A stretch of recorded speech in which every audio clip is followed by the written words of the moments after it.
The following Foxxo Esoterica Cold Open is brought to you by Forseti Fox's really niche interest in fungus and how possibly, potentially, there's an underlying sexual component to it. Listen, you're the one who clicked on an episode about truffles on an otherwise ghost story podcast with a furry art PFP. Be thankful, I'm warning you.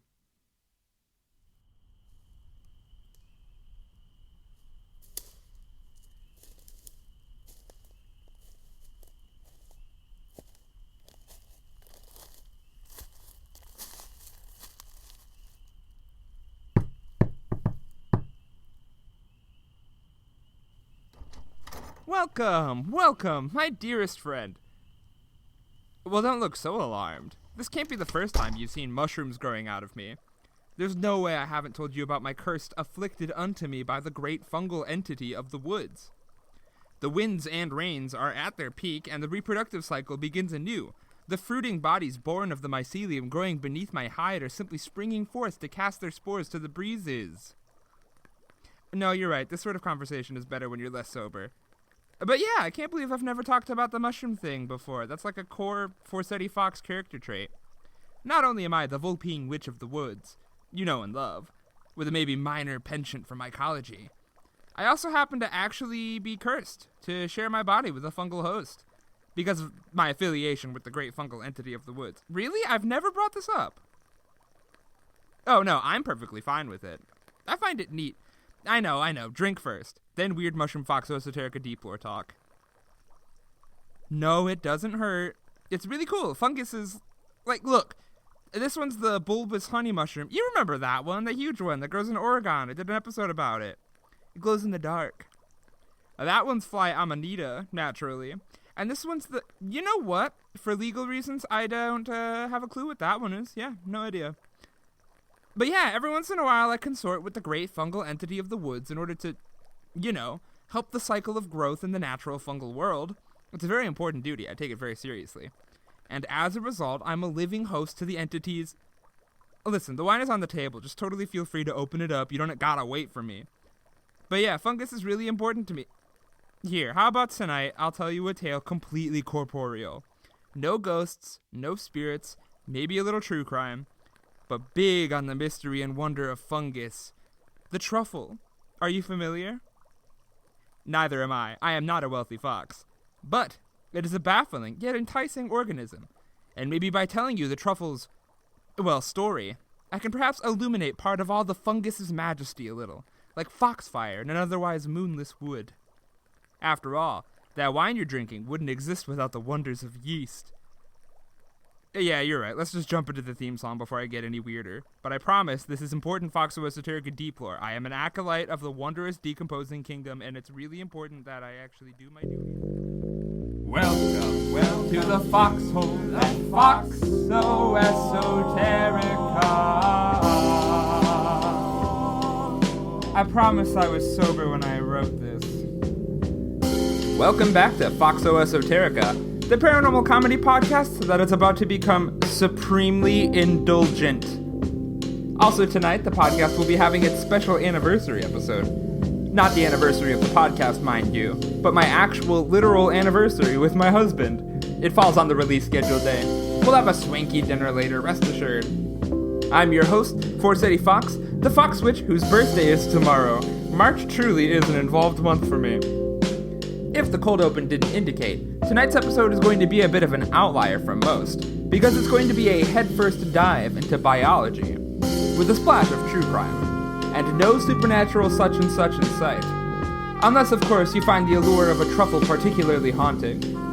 As a very avid mycology enthusiast, tonight's topic has always been a special niche interest of mine, and I really wanted to take the time to tackle the whole story behind the truffle. The biology, the history, and the many, many crimes involved with every step along the way of a truffle's life. It's easily the third most talked about mushroom. I'll probably do a psilocybin episode and a cordyceps episode down the line. I am not immune to those topics. A fun fact, the hallucinogenic mushroom and the ant zombie The Last of Us mushroom are far more closely related than you might initially realize. That's an entirely different episode, however, and tonight is all about the truffle, baby. But like how every Michelin star restaurant needs this succulent fungus sprinkled on top of its amuse-bouche to make it shine, Foxxo Esoterica needs a bit of housekeeping sprinkled onto that introduction. Also that I can brag. First thing, I have a job in my field as a performer. Indeed, I am now currently a performer at the theme park Movie Park near my city of Essen, Germany. Nobody tell them about this episode if I want them to continue having any respect for me. Or you know what, the podcast in general.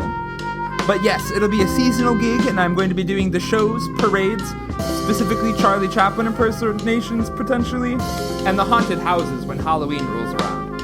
Also, I get a discount at a lot of random theme parks in Europe now for some reason. They are not the same company. Don't know where that came from.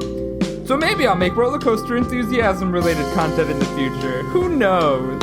Roller coasters are almost as strong of a passion of mine as the supernatural, and the witchy, and the fungal. You know, my religious beliefs. But yes, in the meantime, I'll be an employed fox, and rest assured, I'll definitely keep up the 2-episode thing in the meantime. Probably not this month, because it'll be overlapping with the tail end of my class, but, you know, once April rolls around, we'll be back on schedule. I think this will be the only episode for March. Also, as I mentioned, Zuma and mine anniversary is the day that this podcast drops, so shoutouts to my husband, big fan.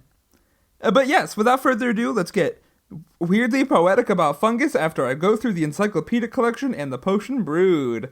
Tonight's story comes from the force he communed with his deity, the mushroom god, and never felt more free, but also got this story, an autobiography encyclopedic collection, which, you know, relates to mushrooms. I belong to the fungus and to the sea. But also, we'll be reading from the I Promise I Won't Make a True Crime podcast collection. Today, the potion brewed is going to be Desperado's original beer mit tequila aroma, coming out of the Netherlands.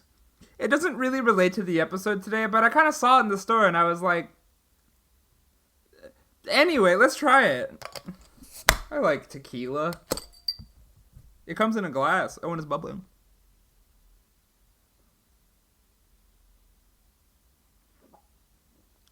Wait, I've had this. Oh, I'm a bad podcaster. Oh, I had this at my friend's place a month ago. Oh, and it's not that bad. It's actually really tasty and fruity. It doesn't taste like a tequila that much. And it's a cerveza, which, like, or at least I think it is. It doesn't, like, taste like a German beer. Which is, you know, it's refreshing to mix it up every once in a while. I think I keep doing German beers, and it's like the German beer vibe. It doesn't relate to the episode. Let's get into it. It is a difficult task to describe the aroma and flavor of the truffles found in Italy and France. It's savory for sure, but that's only the start. It has a sort of musk to it, hints of soil, petrichor even. But a succulent, almost umami layer courses through the top of the earthen flavors, all of which serve as a mere foundation to the taste of something aphrodisiac, something almost like Grecian ambrosia. It is a flavor that people eagerly drop thousands of dollars for. In the most drastic case, $330,000 were freely given away for a truffle weighing 3.3 pounds, or 1.5 kilograms. But many things taste wonderful. One can drop a few $100s on a bottle of wine and still easily find the tip of a hat from the higher class. The most expensive cheese commercially sold, the donkey milk Pule cheese of Serbia and Montenegro, is only a mere $600 a pound. Its flavor, the truffle, is indeed legendary. My friend got the really cheap jar at Costco once that may or may not be authentic truffles, and they were really nice. But what makes the truffle so sought after is more than its divine flavor alone. It's the rarity. The sheer amount of effort required to find a truffle. It's the nigh mathematical improbability for these fungus to ever grow in the first place that gives the fungal tuber its enormous price tag and reigning crown as high society's favorite guilty pleasure. It's an anomaly so powerful that bold heists have taken place in the name of it. Multi-million-dollar scams have been attempted, and even death has been afflicted. But the rawest drama by far that the truffle plays is still the moment of its growth. And on tonight's special truffle episode, that, dear listeners, is exactly where we'll begin. The growth of a truffle. The fun part about the growth cycle of a truffle is that in the year of our Lord 2023, modern science hasn't exactly figured it out. For most fungi, a considerable majority of an organism's mass is the mycelia, the oftentimes microscopic threads that exist underground, weaving through a forest floor, performing decomposition, forming mycorrhizal connections with the roots of plants to exchange nutrients, and generally just growing outwards. Such is the case with the truffle. The mushroom part of the mushroom is the reproductive organ. The mushroom grows as the visible hyphae twist together out of the mycelia, when it senses the right reproductive environment, of course. In the case of this particular fungus, the fruiting body is a pod-like, sac-like fungus, making it officially a part of the Asomycota family of fungus, sharing such a distinction with morels and brewer's yeast. When the time is right, the fungal spores that manifest inside the more common cap-possessing mushrooms are discharged, either by wind, or getting eaten, or by simply being fussed around with. Instead of a cap, the truffle itself is the reproductive part of the greater truffle mycelium that seeks to discharge its spores. I'm not aroused. What makes the truffle weird, though, is the fact that the reproductive fruiting body never emerges into broad daylight. It stays underground, a place that the wind and most hungry animals have a trickier time noticing. That's where truffle pigs and dogs come in. The truffle relies entirely on its piquant aroma to attract animals to help it with its reproductive process, and completely forgoes the visual component entirely. Even compared to other colorful fungi, the truffle is a dull-looking, lumpy little growth. It doesn't look flashy. This is only the mere tip of the truffle anatomy iceberg, however, because even finding the right reproductive environment in the first place is a slim, godless gamble. As with all cycles, the beginnings start right at the end. Animals discover the full fruiting body of the truffle, and the strength of the fungi's musky odor indicating how fertile it is. I'm not aroused.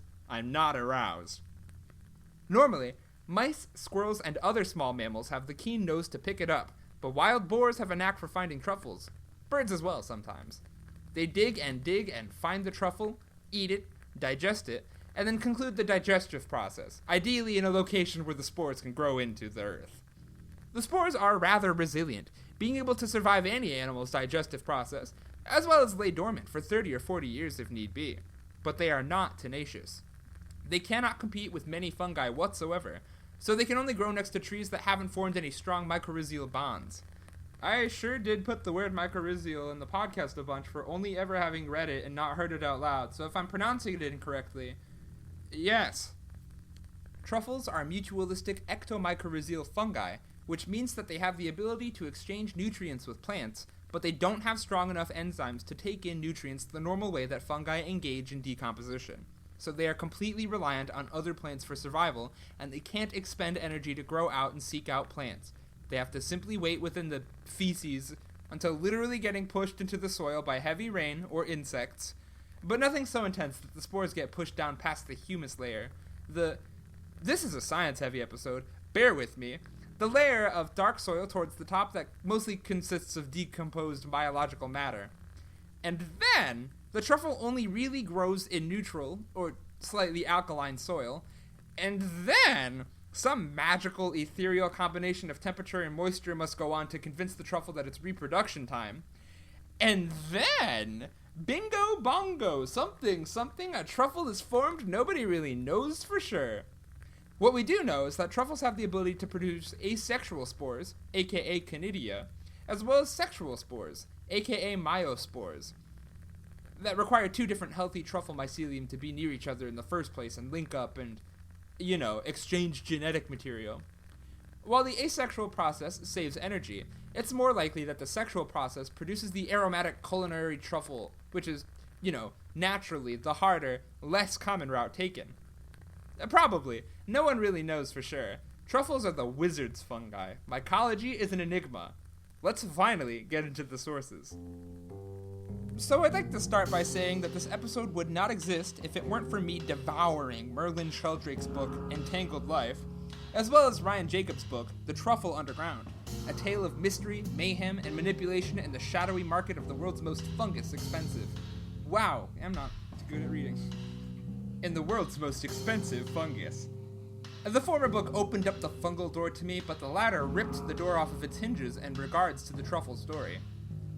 The article on Spiegel entitled, I speak German, the article on Spiegel International titled Fake Italian Police Stage Highway Truffle Robbery is also a source, as is the article, The 10 Most Expensive Truffles in the World, written on the website Wealthy Gorilla by the poster named Shauna. I also used Wikipedia. 99% of the research for this book, you know what? Soft 95. That was based on Ryan Jacobs' book, though. I'm going to be referencing it a lot.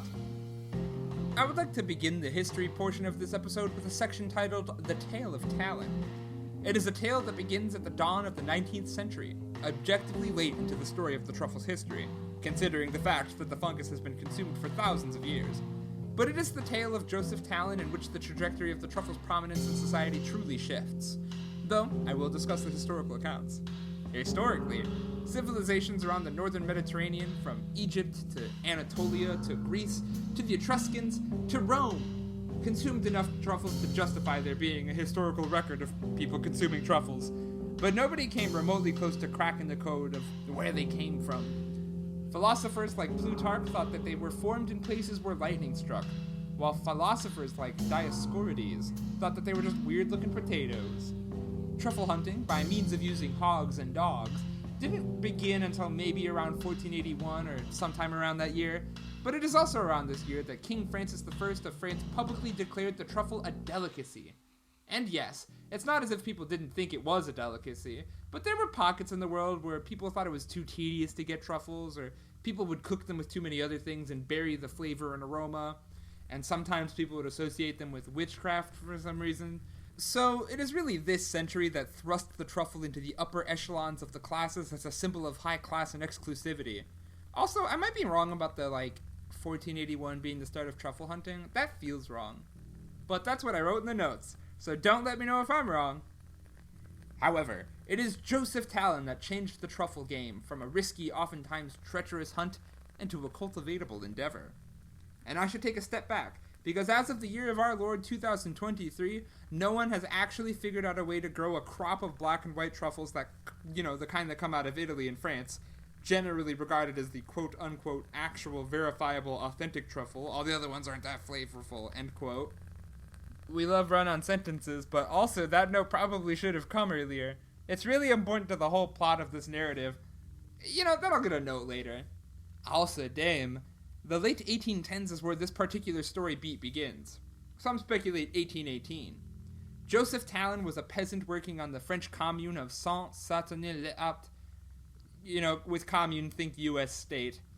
On his time off, he took his trusty sow and prowled the French wilderness near the hills of Cragnes, or, Cragnes, for those who speak French and want to pronounce that for me, and the wild hope of acquiring the most precious of fungus. And voila, he did it. After spending a considerable amount of time wresting the morsel from his pig, he discovered a plethora of the more expensive and sought-after truffles, the black winter truffle, in the same area. It was here that Talon discovered something. The sedimentary limestone cliffs were hardly hardy land for practical crops. Only the mighty oak stood tall in the windswept dried land above the other, more or less fallow land plants. But if Talon was able to find such a large number of truffles in the roots of such oaks, perhaps he could will them to grow himself.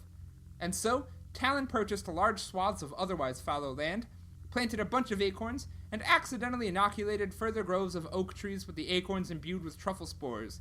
To be fair, he intentionally planted the acorns that fell from his truffle grove trees while adopting the it'll just sort of work vibe. But it worked. We already knew the microscopic stuff was going on at this point, but I don't imagine Talon was an expert.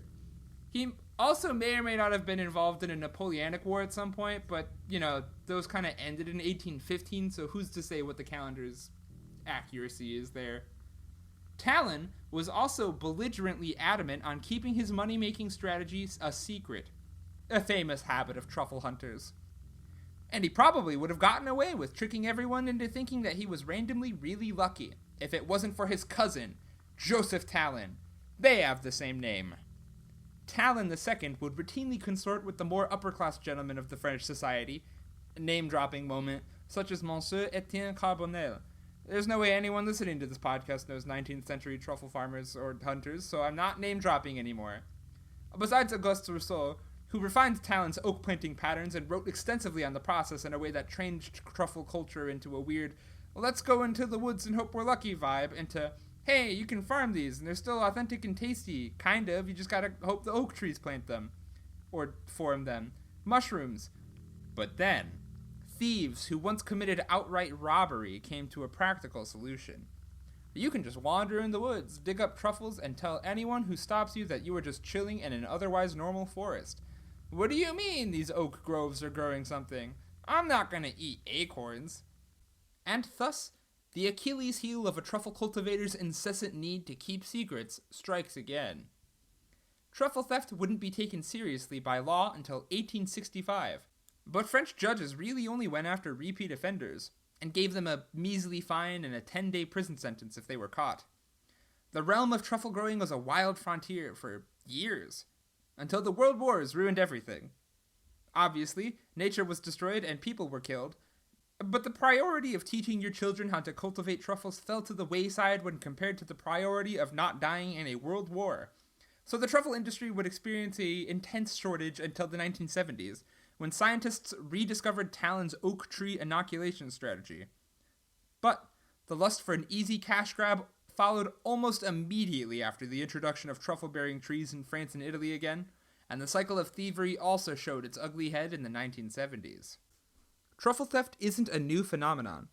Even before the popes publicly declared the truffle to be a high-class delicacy, highwaymen had intimidated folks into giving up their wares, stole into oak groves to dig up truffles, or committed outright burglary of the fungus. After all, the culture of truffle selling makes it easy to find offense. Middlemen often work in between truffle collectors, authentic or otherwise, and sell them to restaurants. And indeed, while the truffle's provenance is required, no one is obligated to name the names of quote-unquote growers in specific, who often desire anonymity in the first place. Thieves can even become middlemen unto themselves. Not to give my general audience any ideas, but it's a surprisingly easy crime to get away with in terms of fencing. I should clarify, I will not be doing that this summer. I know I am in Europe, as I mentioned in the introduction. I have a job now, and it pays, well, not as much as a truffle theft, but enough to, let's move on. Notes, segue, I am not a criminal. The crime had become organized as of the 21st century. As I keep mentioning, there's this air of secrecy going on with the truffle trade, accompanied by an air of people underestimating truffle farmers' plights of plundered oak trees. So not only does organized crime occur regularly, but no one really reports on it. Up until Ryan Jacobs' book in 2018. But Jacobs suspects, in collaboration with the detective André Faugier, or Faugier, Faugier, that sometime around 2005 saw a shift from random thieves to an almost mafia-like organized crime ring in southeastern France and northeastern Italy. In fact, Jacob's book opens with a particular heist from Mount Ventoux in Provence, 2005. Over $100,000 worth of truffles were stolen. Sneaking past armed guards, the thieves stealthily employed ropes and ladders and snuck into various storage facilities and refrigerators, nabbing tens of thousands of dollars worth of truffles and vanishing off into the night. Theft wasn't new, but it was at this point that it really picked up. Attacks were random. The thieves would target storage facilities one night and go after an oak tree grove the next. They'd employ dogs, sometimes prized truffle-sniffing dogs that were stolen, to divine the location of truffles in groves and buildings. They'd sneak past armed police or private security, but intimidate any farmer they came across by flashing their own weapon. Oftentimes, minors would be employed to commit the heists, due to the fact that the sentences for underage criminals are much lower, even lower than the already lenient sentence of nabbing truffles from a grove. It is harder to justify outright theft from a facility. The law did actually become harsher on that. Additionally, as I mentioned, truffle hunting dogs, which are highly prized for their ability to sniff out the fungus, are also routinely kidnapped and used by thieves themselves. They are also held for ransom, and in one case that I read, a ransom of 1 million euros was paid in order to assure the safe return of such a dog. There are also instances wherein dogs are poisoned, and if that is a subject matter that you'd like to skip, jump ahead to 2542, in order to avoid such particular details. Such is the case of a story coming out of the Parano area in Italy in 2009, And it is important to note that in northern Italy, the white truffles that grow there don't grow within the same oak root structures as the black truffles in France. So this region sees a more classical approach to truffle hunting, taking dogs and pigs into the woods and trying your luck. However, it's in areas like these where people are intensely territorial. Any outsider's vehicle that gets parked in an area adjacent to a known truffle-bearing woods has the possibility to get its tires slashed, and more heartbreakingly, pools of water or dead carcasses of animals or cooked pieces of chicken are intentionally poisoned, often with strychnine or with rat poison, all to punish people who try to operate in their territory.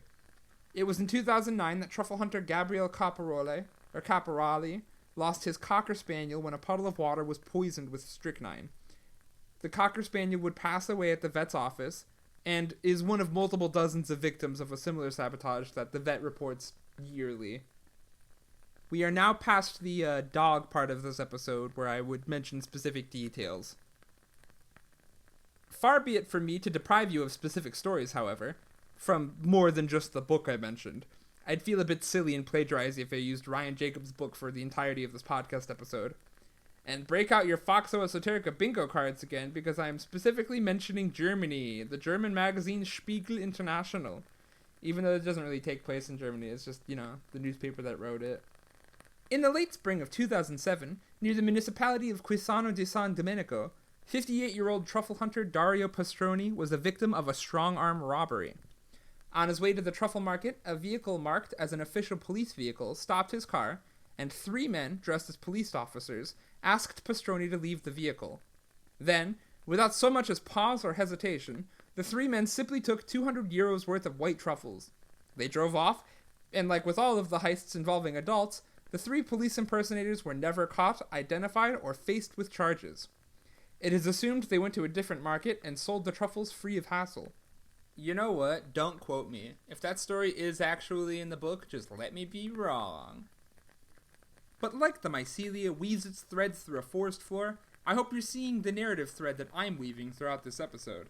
Because though I'd love for a chance to eat something with the coveted flavor of a truffle, there is a hidden underbelly of rampant classism and a distinct lack of consequences for anybody abusing the system of truffle selling for their own game, especially higher up on the line, as I'll get to later.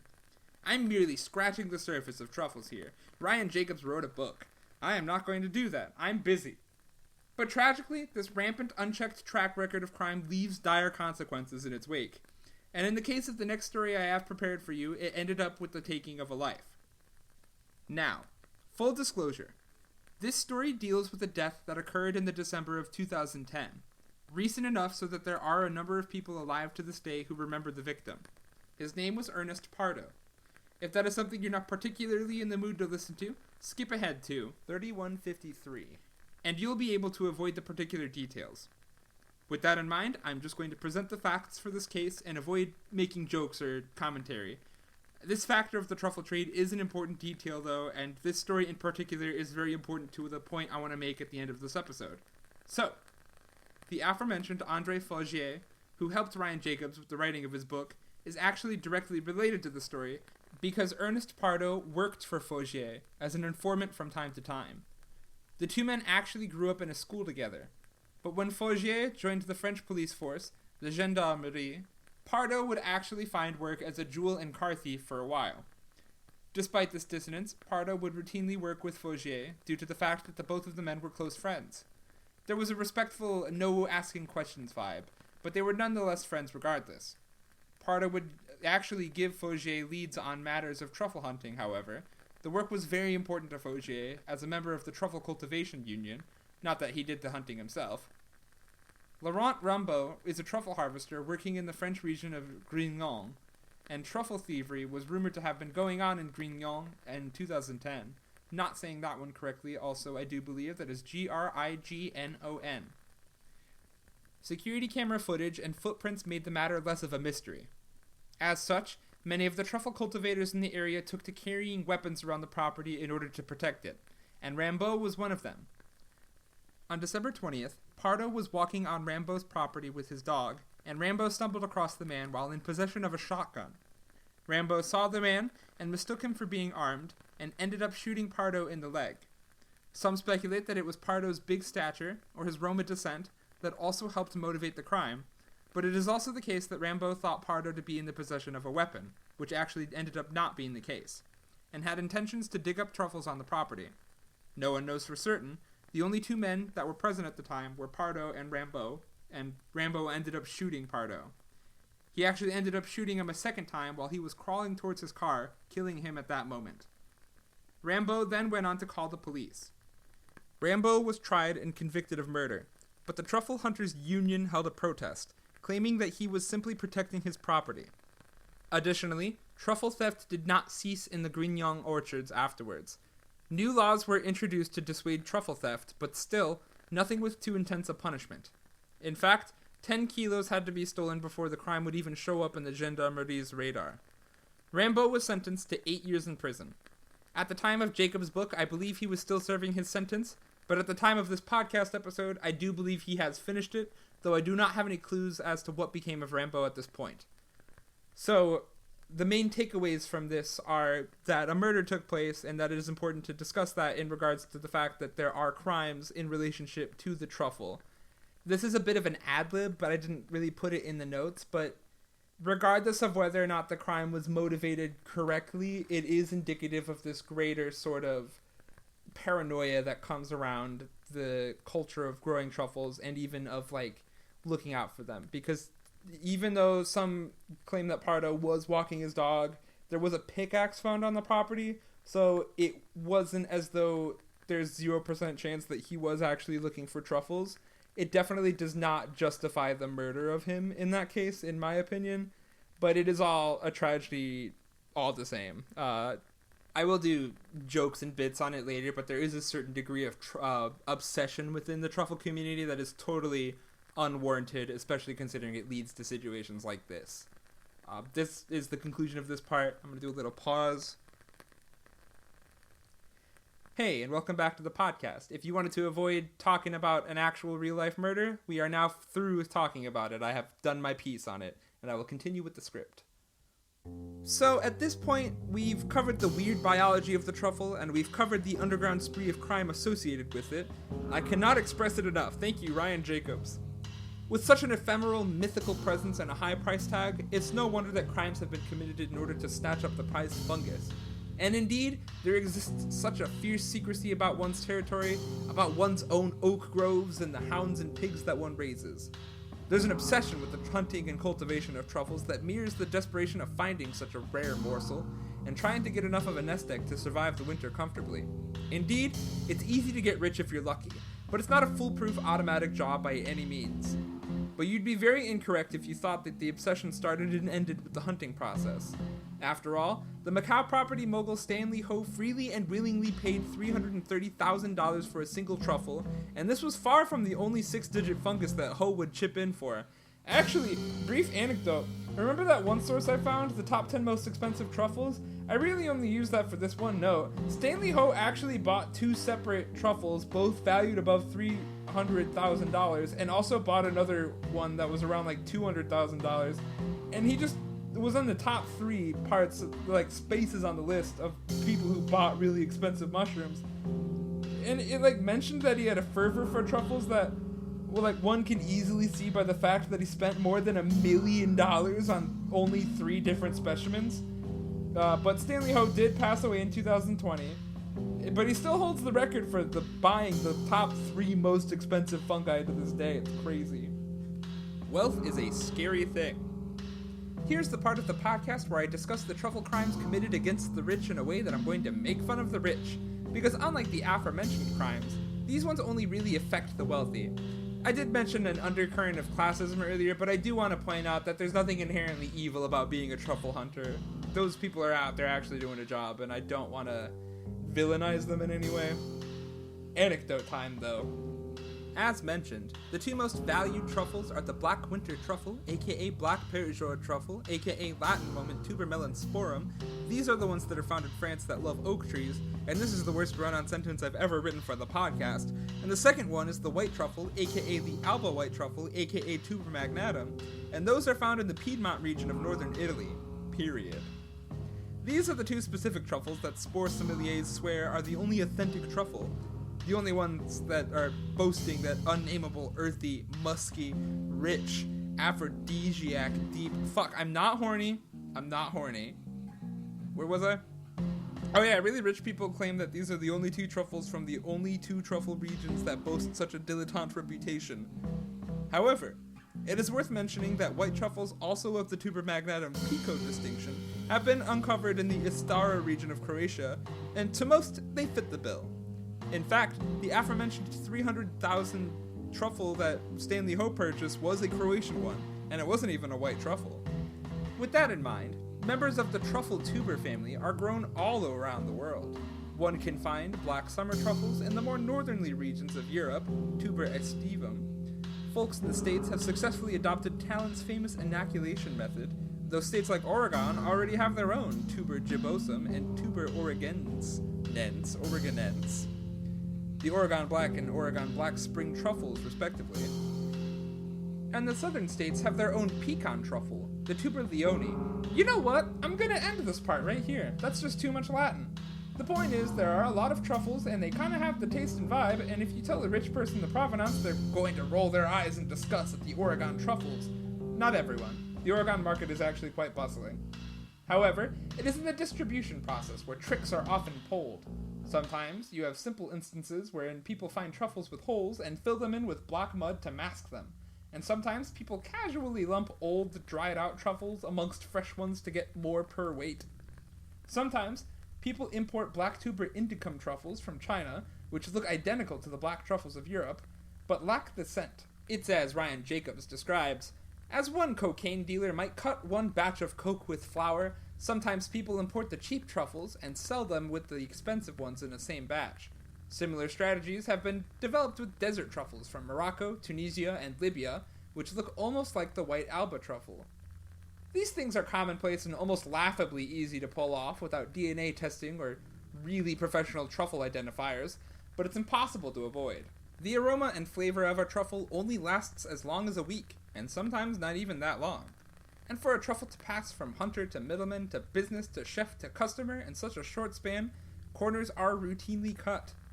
And more often than not, if a customer isn't someone who rigorously trains their nose to discern the scent of a true black winter truffle, no one's really going to know the difference. All that matters is the flavor of a truffle in general, and maybe a little prestige for spending such a large sum on the fungus. So hot take, sorry Ryan Jacobs, who I think has yet to have as hot a take as my hot take, this part of the process is a victimless crime, baby. I support it. And not just because in a way it's allowing for the spores of other fungi to continue their life journey, and the dispersion of a fungal presence in the world, slowly growing, planting, reaching the corners of the globe, weaving their presence underfoot of all, lying in wait, lying in hunger. I think that's just an unrelated, really neat thing. And yet I see you craning your head to the side like a curious yet confused dog. Didn't I see truffle popcorn salt at a Target of all places for $5 of all prices? In what world is anybody making any money off of these with authentic truffles? Which is where the penny drops. While some products employ the use of the less popular truffles, other companies, not naming names, because Ryan Jacobs doesn't really go 100% in on them. I don't think I'm going to get sued. I don't think that many people listen to this podcast. Cough, cough. But it might be Urbani, which are mentioned heavily in the book.